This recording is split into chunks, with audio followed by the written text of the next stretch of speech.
The Magic wasn't live at Citi Field Wednesday night. The Miracle Mets did it again, and they clinched themselves a trip to the NLCS. So there's so much to take away from this win, y'all. So let's talk with Tyler Ward, Mets content creator that you've seen talk Mets all over all types of platforms. But he's here with us now. What's going on, my man? How you feeling? Brandon, the last time we were talking, we were in studio a couple weeks ago getting ready for potential postseason play. We're not only in, but we're heading to the NLCS for the first time in 9 years. If that doesn't get you excited, I don't know what does. I'm beyond pumped up to get in this conversation, baby. Let's do this. Yep, that's why I had to bring the energy on the intro. So let's match their energy from last night, man. Give me your reactions and give me your key takeaways from the big win on Wednesday night. Oh, key takeaways, just Francisco Lindor. It's as simple as that. It's been our unsung hero all year long. This is the same Mets team that was 11 games below 500 there before the end of May. Fast forward, best record in the regular season, best record in the NL East, which is why no one should be shocked that the Mets handled the Phillies the way that they did, even though it wasn't a dramatic fashion. But who was at the core of it? Who was there for game one of the doubleheader to make sure the Mets cracked playoffs? Who was there even prior against the Toronto Blue Jays when the Mets looked like that they were going to potentially drop a series there?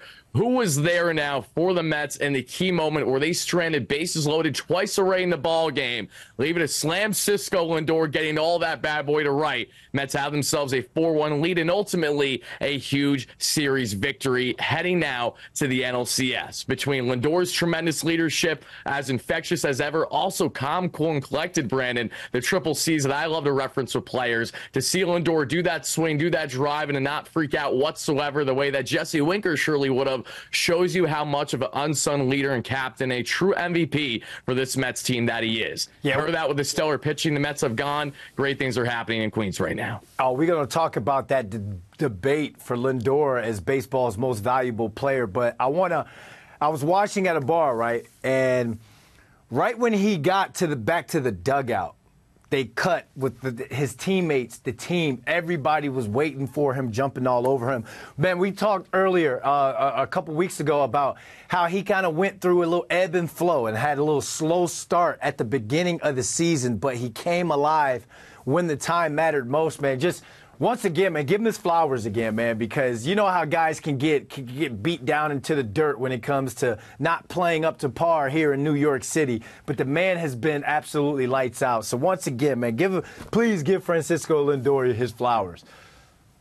Absolutely, because my big takeaway with Francisco Lindor is the character growth, right? This is a man that arrived with the Mets back in the 2021 offseason, signed a max huge contract, $341 million, the highest paid shortstop in Major League Baseball history, $1 million higher at the time from Fernando Tatis Jr. that we saw there. He's like, all right, if I'm going to stay here after being dealt, I need to be locked down long term. First year with the Mets, had his ups, had his downs. Every Mets fan thought it was a waste of a trade the first couple months. Then they started to turn on throughout the rest of the summer. 2022, Francisco Lindor, what a tremendous season for the Mets, helping lead the way with Polar Bear Pete Alonso to winning over 100 games, falling short in playoffs, but still a great regular season. Last season, Lindor, more of the same, not so much with the contact hitting, but still going gap to gap, tremendous home run power, and being a true leader in this clubhouse. Enter 2024 with so much uncertainty after being 11 games below 500. Who was going to take the charge? Who was going to lead the charge on the same day that we saw Jorge Lopez toss that glove,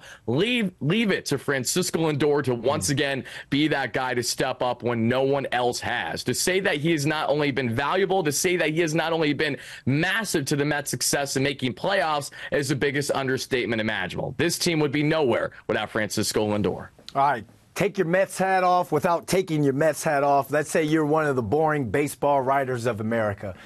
Is Francisco Lindor your NL MVP? Oh my goodness gracious, yes. Seriously, like if you're following the Mets every single day, that's something you got to preface here, because a lot of these writers, a lot of these people that are going to be having their opinions are not the ones that are diehard Mets fans that were following this team through all the ebbs and flows this year. But if you follow the team, if you do your homework, there is not one single player in Major League Baseball that has done more than Francisco Lindor, meaning most for his team this year. Has Shohei Ohtani been tremendous? Yes, he's breaking records, going over 50-50 club there with stolen bags RBIs, home runs, first time in history. He's a unicorn. We already knew that. But what we also know is there's no defense from Shohei while Lindor plays the best shortstop in Major League Baseball. There is the unsung hero of a guy that as long as he physically can be out there, will be out there for as many games as possible, even with a broken back, spending roughly an hour pregame every single game in this year's playoffs just to have his backfield decent enough to handle the workload that he's going to do. Then you add in the home run heroics to single-handedly clinch the Mets in the playoffs against the Braves, to now clinch the NLCS with the Grand Slam.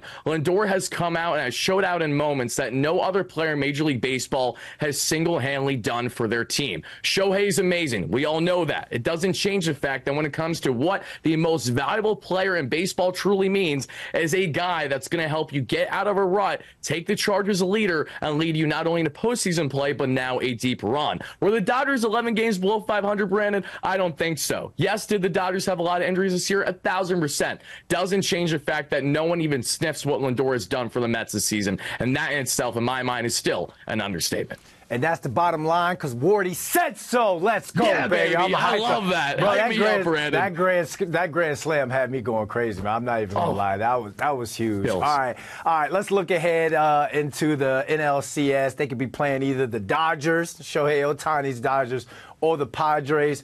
Which matchup do you like? Which one is more favorable for the Mets? Or is it just whoever? The magic is there.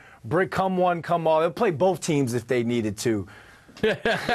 Bring them all on. It doesn't matter. The Mets have handled the Dodgers in the regular season. The Mets handle the Padres in the regular season. Why should things be different now, right? But okay, we're going to have the unbiased point of view. These are both very talented teams. The Dodgers on paper are usually what you're more concerned about because they're the big bad Dodgers. Even with Shohei Ohtani, I think that this is a vulnerable ball club. However, their pitching staff is so light from the injuries that they have dealt with this season. I further believe that that will be exposed in the NLCS should they crack it. Not to jinx anything, whoever's going to pass is going to have themselves a big matchup against the Mets. Nothing is guaranteed. But as we go from the Dodgers, led by Shohei Ohtani, Freddie Freeman, who didn't even play there in Game 4 in San Diego, where they won 8-0 because the Padres didn't show up. I went from initially believing, Brandon, I don't want to face San Diego at all, to basically saying, okay, whoever wins the series is who wins the series, and we'll face them because the Padres have been the more momentum team this year. They had a tremendous summer. Jackson Merrill, their rookie, an absolute stud. Fernando Tatis Jr., Manny, everyone in company. When right, they have been fantastic.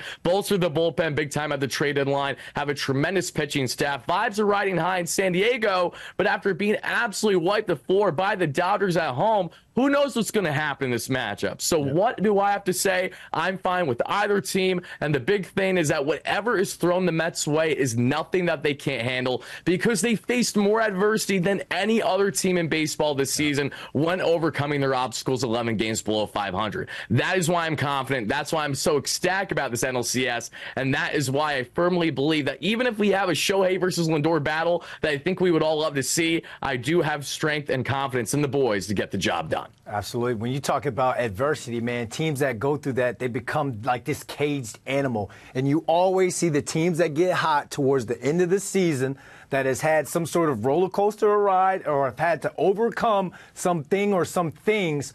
Those are the dangerous teams that nobody wants to see in the playoffs, and that is this year's New York Mets. Wardy, tell the people they can find you, my man. You still got me fired up, man. I need an at-bat right now. I know, Brent. Dude, I was literally, for the whole time yesterday, after Lindor at the Grand Slam, I'm just holding the mic like this. It's high, it's far, and it is gone. I'm so locked in on the boys right now. You guys can check out my work at Wardy NYM, where I cover the Mets every single day. I do in-game and post-game coverage, all playoff long right now. Brandon, thank you so much for having me on. We said, again, last time we spoke was before playoffs. The Mets make playoffs. We'll make sure that we're going to chop it up again. We're doing exactly that. Hopefully not the last time we're speaking this year's postseason play, but thank you so much for having me on. I love the vibes too, Brandon. You're getting me even hyped up to start the day when I didn't think that I could be more hyped up than I already was. So thank you so much for that. Let's go Mets, baby, and let's have ourselves an NLCS. Yeah, I got a little too hyped, though. Now my back hurt like Lindor. So now, you know how I feel every day. Just screaming my head off. All right, man. See you next week, bro.